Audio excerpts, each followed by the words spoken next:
In the book of Philippians, chapter 1, verse 6, Paul writes, the one who has begun a good work in you will accomplish it until the day of Christ. फिलिपियों की किताब 1 अध्याय उसके 6 में लिखा गया है, जिसने तुम्हारे अंदर एक अच्छा काम शुरू किया है वो प्रभु के दिन तक उसको पूरा करेगा।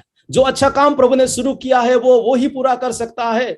जो अच्छा काम प्रभु ने शुरू किया है वो सबसे अच्छा काम है। The good work is begun, he only will able to accomplish it, and the good work that he has begun is a very very good work. We are all imperfect and God wants us to become perfect. हम सब imperfect है, प्रभु सबको perfect करना चाहता है, प्रभु सबको पवित्र करना चाहता है, क्योंकि जो परफेक्टनेस प्रभु चाहता है वो हम खुद से नहीं कर पाएंगे।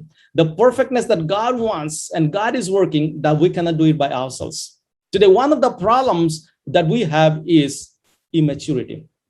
आज एक जो प्रॉब्लम हमारे जीवनों में है वो है immaturity. कितने बातों को जानते हैं, कितने लोग को जानते हैं, कितने साल से मसीह में हैं, कितने साल से मिनिस्ट्री कर रहे हैं, कितना ज्ञान है, इसका मायना ये नहीं कि आप मैच्योर्ड हैं। Maturity is not that how many people you know or how many years you are in the ministry or how many years you are in the Lord. It doesn't matter. These are not the criteria to measure your maturity. Maturity is something that God has called us. Maturity के लिए प्रभु ने हमें बुलाया है. There are a few things that I want to tell you today. How do we know that we need to be mature? ऐसी कुछ बातों को मैं बोलना चाहता हूँ जो कि हमें बता देगा कि हमें और भी mature होना चाहिए. Number one thing, how do we know that we are immature? पहली बात, हम अगर immature है तो कैसे जानेंगे? सबसे पहली बात, अगर हमारे अंदर घमंड है. If we are pride, we are still immature. जब हमारे अंदर घमंड है तो हम अभी भी immature है. Paul writes, knowledge puffs up, but love builds up. पौलुस कहता है दुनिया की ज्ञान हमें गिरा सकता है लेकिन प्यार हमें बना सकता है. Letter killeth but spirit gives life. Pride leads us to destruction. घमंड हमें सर्वनाश की तरफ लेकर जाता है, but humility leads us to honor. लेकिन नम्रता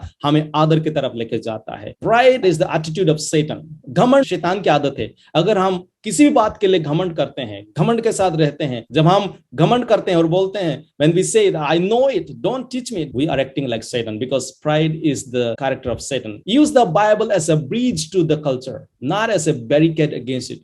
बाइबल को हमें एक दूसरे के साथ जोड़ने के काम करना चाहिए, बाइबल को हमें एक दूसरे को तोड़ने के काम नहीं करना है. And number two, how do we know that we are immature?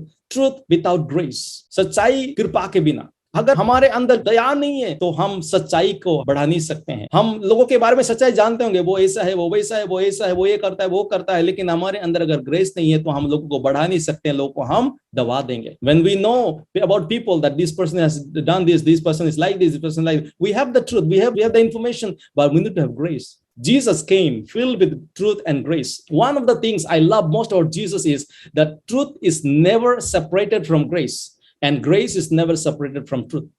दया और सच्चाई साथ में होना चाहिए. जबकि हम जानते हैं लोग के बारे में, फिर भी हमें उनके ऊपर दया करनी चाहिए. हमें ये नहीं करना चाहिए कि I don't want to talk to them, they are gone, I don't like them. हमें ऐसे नहीं बोलना चाहिए कि मैं उनसे बात नहीं करूंगा, वो ऐसे है वैसे है. नहीं, दयावंत होना है. बाइबल बताती है दया करो तो तुम्हारे ऊपर भी दया किया जाएगा.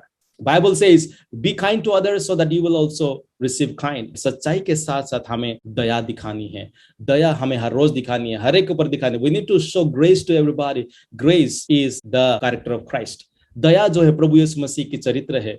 यीशु मसीह ने क्रूस के ऊपर भी दर्द सहते हुए भी कह दिया, पिता इन्हें तू माफ कर, क्योंकि ये नहीं जानते हैं क्या कर रहे हैं. Jesus said even on the cross when he was suffering, he said, Lord, forgive them because they do not know what they're doing. Number 3, harshness towards outsiders while cutting insiders' life. जब हम दूसरों को rudely बात करते हैं, कठोरता के साथ बात करते हैं, हम क्या करते हैं? अपने अंदर खुद को ही काट रहे हैं. In Genesis chapter 6, when God saw that the extent of human kindness on the earth, and he saw that everything they thought and imagined was consistently and toward totally evil, so the Lord was sorry he had ever made them and put them on earth. It broke his heart. प्रभु भी खुद जो है उसका दिल टूट गया. वो regret करता है कि मैं लोगों को मार दिया, मुझे नहीं मारना था. देखिए, rudeness, harshness will always leads to regret. हम जब लोगों के साथ कठोरता के साथ बात करते हैं तो हम बाद में खुद ही पछताएंगे और हम खुद ही लूजर बन जाएंगे. इसलिए हमें प्यार के साथ, दया के साथ, मोहब्बत के साथ बात करना. If God so loved the world, who we are to decide we should not? अगर परमेश्वर पूरे दुनिया से प्रेम किया, इसीलिए दोबारा परमेश्वर ने दुनिया को खत्म नहीं किया बाढ़ से, अभी तक वो इंतजार कर रहा है प्यार के साथ। अगर परमेश्वर ने दुनिया से प्रेम किया तो हम कौन है जो कहेंगे कि हम इनसे प्यार नहीं करेंगे, ये इनके साथ हम बात नहीं करेंगे, इनके साथ हम रिश्ता नहीं रखेंगे। We need to love the world. Very few people get judged into life change, many get loved into it. बहुत सारे लोगों की जिंदगी प्यार से बदल जाता है, न्याय से नहीं। हम अगर लोगों का जज करते हैं, हम उनको जीत नहीं पाते हैं, हम उनको दबा देते हैं। अगर हम लोगों को जीतना है तो हमें लोगों को प्यार करना है, हमें रूडनेस के साथ बात नहीं करनी है, हमें प्यार के साथ बात करनी है। We need to speak in love. Another thing that we are immature is telling people you are mature. जब हम लोगों को बोलते हैं कि मैं बड़ा हो गया, मैं मैच्योर हो गया, मैं जानता हूं, मुझे भी पता है, that is the sign of immaturity. वो भी एक साइन है immaturity का। So we had more people going around and say I know it, don't tell me, don't teach me, I can do it, I am already grown up. हमें बहुत सारे लोग ऐसे बोलते हैं हमें बढ़ गया, मुझे मत बोलो। आजकल लोगों को सिखाना बहुत मुश्किल हो गया है, आजकल लोगों को बताना बहुत मुश्किल हो, कोई भी किसी की बात सुनना नहीं चाहता है, क्योंकि they are not humble. They think that they are mature but they are not mature yet. वो क्या करते हैं, वो अभी तक mature नहीं है लेकिन वो सोचते हैं कि वो mature है। If you are shouting your spiritual maturity, it's pretty clear you have got some growing to do.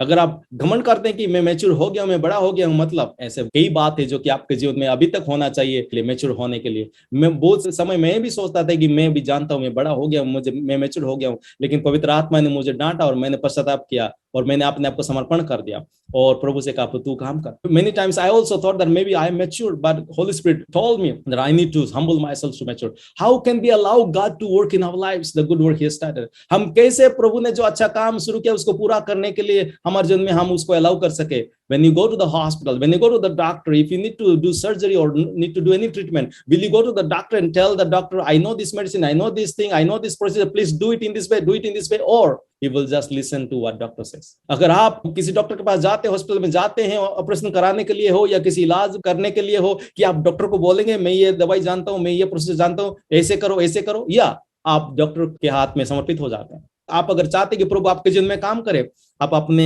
ज्ञान को, अपनी जानकारी को, अपने घमंड को छोड़ दीजिए और समर्पित हो जाइए। If you want God to work in your life, surrender yourselves, leave all your knowledge, leave all your pride and leave all your experiences and tell God, work in me, I completely surrender. जब एक मरीज समर्पित हो जाता है, उसको anaesthesia दिया जाता है, वो बेहोश हो जाता है और डॉक्टर काम करता है, और जब उसकी आंखें खुलती है तब सारे जो प्रॉब्लम उसके बॉडी के अंदर था उसको निकाल दिया गया है। When the doctor does the operation or surgery, he let the patients put in anesthesia. The patient is now senseless. All the work is done.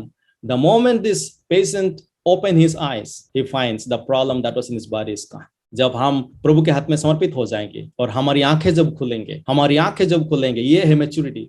Maturity का मतलब आंखें खुलना। जब हम आज समर्पित हो जाएंगे, हमारी आंखें खुल जाएंगी। When our eyes will be open, our eyes will be open only when we are mature. When we allow God to work, and that will happen when you completely surrender ourselves to God, like we surrender ourselves to doctor. And when we wake up, when the eyes will be open, we see our problems are solved.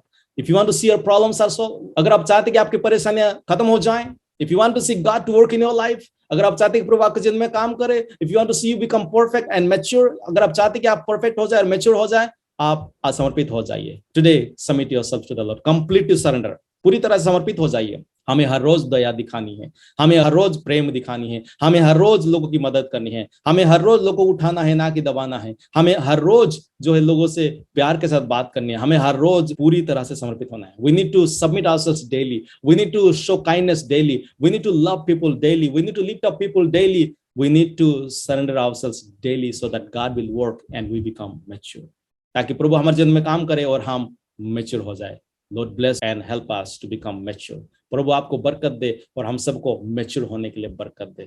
अगर इन सारे बातों को हम देखते हैं हमारे जन्म में है तो आज ही तौबा करें। If we see ourselves that we have pride or we have harshness or we have this sense of truth but not grace, and we are going around saying, oh, I know everything, let's repent so that God will make us mature. God loves you. Jesus loves you.